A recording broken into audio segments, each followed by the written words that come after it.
여호수아가 옷을 찢고 이스라엘 장로들과 함께 여호와의 궤 앞에서 땅에 엎드려 머리에 티끌을 뒤집어 쓰고 저물도록 있다가 이르되 슬프도소이다. 새벽을 깨우는 거룩한 기도자 여러분, 주의 말씀을 통하여 배워가는 하늘의 기도, 그 놀라운 하나님의 임재의 현장, 그 앞에 거꾸러지는 정직함,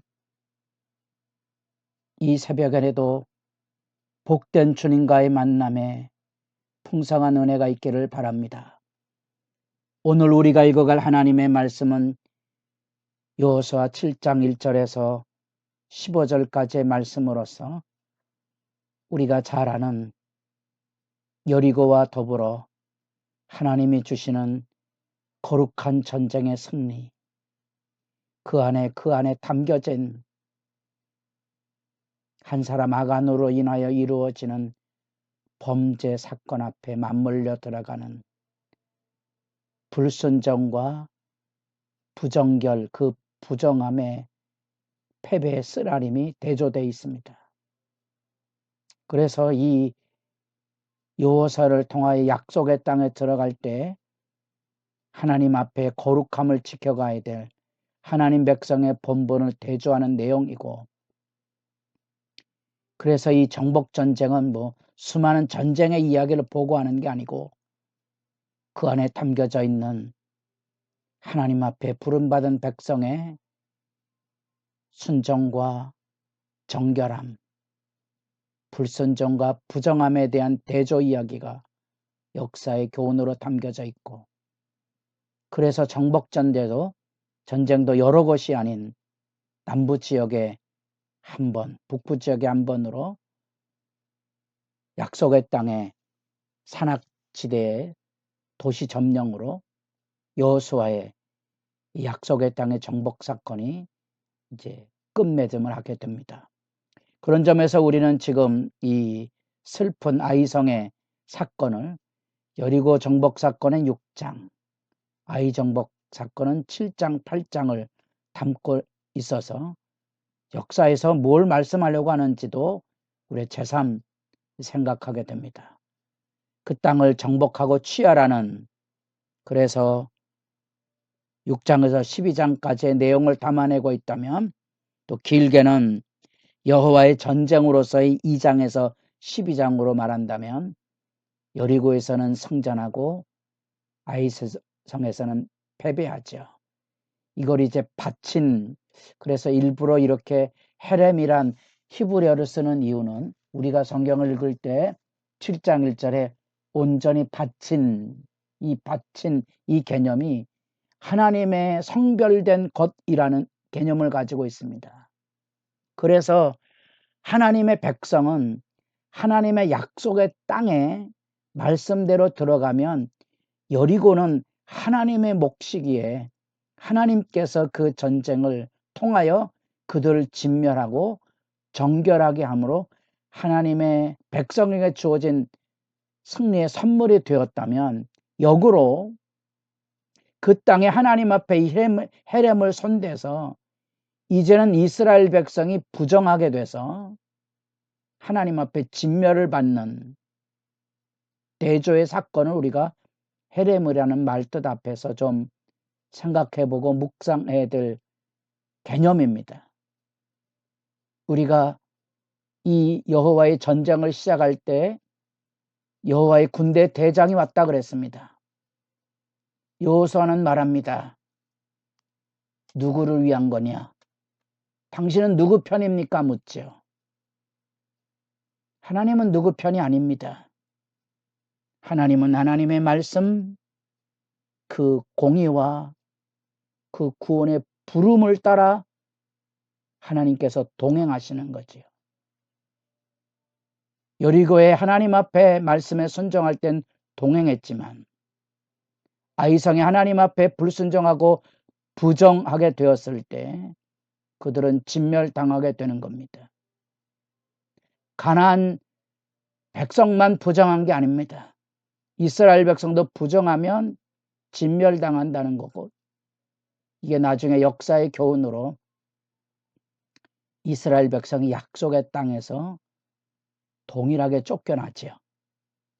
가나안 족속을 그들의 범죄함으로 인하여 이스라엘 백성을 들어 진멸하신 것처럼 약속의 땅에 하나님의 백성이라도 부정한 삶에 떨어지면 진멸당하는 거거든요.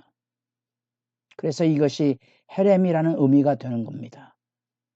아이성의 정탐과 패배 사건을 통하여 범죄 사건이 일어나는데, 특별히 우리말로서는 그 죄, 범죄에 대한 뉘앙스, 이런 것들이 잘 드러나지 않아서 중요한 용례들은 히브리의 개념들을 좀 생각해 보는 게 도움이 됩니다.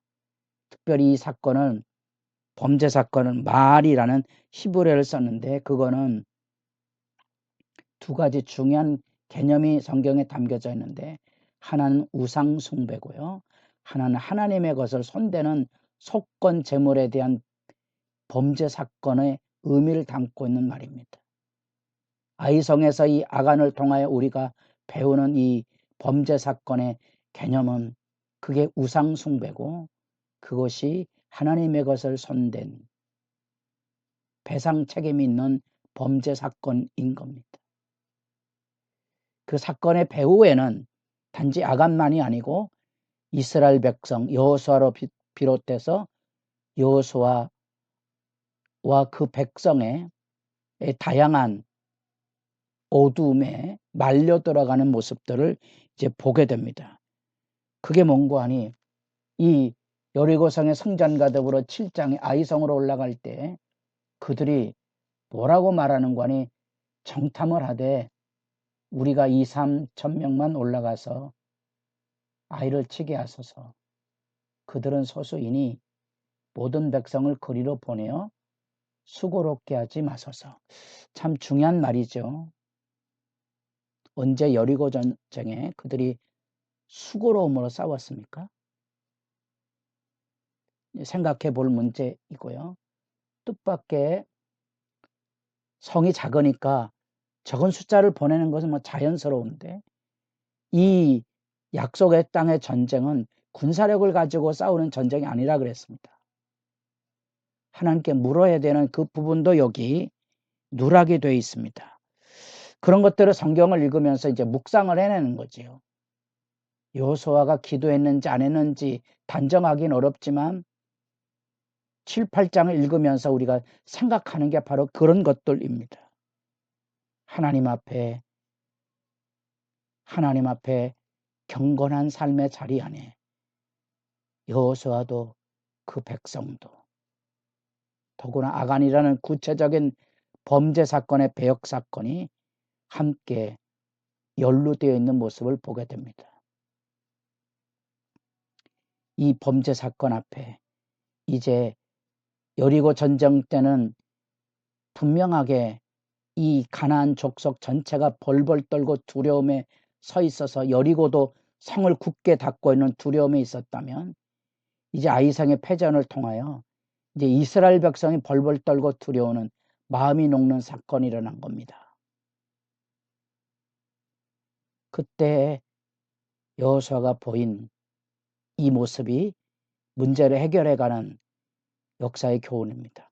그런 백성들과 특별히 장로들을 대동해서 언약궤 앞에 통곡하고 엎드리게 되죠. 그리고 범죄 사건에 대한 5개의 동사가 이어집니다. 그 말은 그 사건의 중요성이 뭘 의미하는지를 밝혀주고 있습니다. 11절, 이스라엘이 범죄하여 나의 언약을 어겼으며 바친 제매를 가져가고 도둑질하고 속이고 그 물건들 가운데 두었습니다. 이 모두 범죄에 관련된 용례입니다. 이건 이제 아까 얘기했던 부정한 것으로 하나님의 성물을 오용했을 때 배상 책임이 있다 그랬죠. 그런 것처럼 이 범죄 사건으로 인하여 정결하고 정화. 우리는 정화라는 말을 잘 쓰지 않아서 굳이 이렇게 한자로 썼습니다. 죄를 씻어내야 됩니다. 그 죄를 씻어내는 방법이 이제 우리에게 주어지게 됩니다. 이 언약궤를 앞세우는 하나님의 여호와의 전쟁인데, 심판을 이행하는데 그 백성이 거룩함을 담지하지 못하면, 거룩한 백성으로서의 본분을 지키지 못하면 그 백성도 진멸당할 것이거든요. 그게 역사의 교훈입니다. 여리고 전쟁의 언약 순종과 아이성의 언약 불순종의 대조가 역사가 가르치고 있는 교훈에 대한 실제입니다. 그 핵심은 거룩함입니다. 거룩한 백성. 신약시대를 살아간 우리들도 잊지 말아야 될 것. 로마서 말씀 읽어가며 믿음의 순종, 하나님 은혜 앞에 거하는 삶을 살아야 됩니다. 그리고 끊임없이 우리도 이 영적인 현실의 그 수렁과 재앙과 패배의 고통 가운데 어떻게 그것을 벗어나고 회복하고 하나님 앞에 새 힘을 얻어서 믿음의 진보를 이뤄가는지, 우리도 지금 끊임없는 우리의 일상 안에서 영적인 싸움의 정결, 거룩함, 하나님이 주시는 새로운 회복과 치유를 덧입어서 살아가는 믿음의 여정의 경건 생활을 기억하셔야 됩니다. 나 예수 믿고 천당 간 날 끝, 그런 개념은 성경에서 말하고 있는 개념이 아닙니다. 여기 지금 부름받아 나서니 몸, 우리가 서 있는 자리에서 천국을 열어가는 선한 싸움, 곧 하나님이 내게 오셔서 구원하셨던 것처럼 내가 구원받은 백성으로 거룩함을 담지하고 이 땅에 그 하나님의 나라와 뜻을 이루어가는 사명을 성실하게 이행해야 될 것을 다시 이 교훈을 통하여 마음에 새기며 기도하는 시간이 복되기를 바랍니다.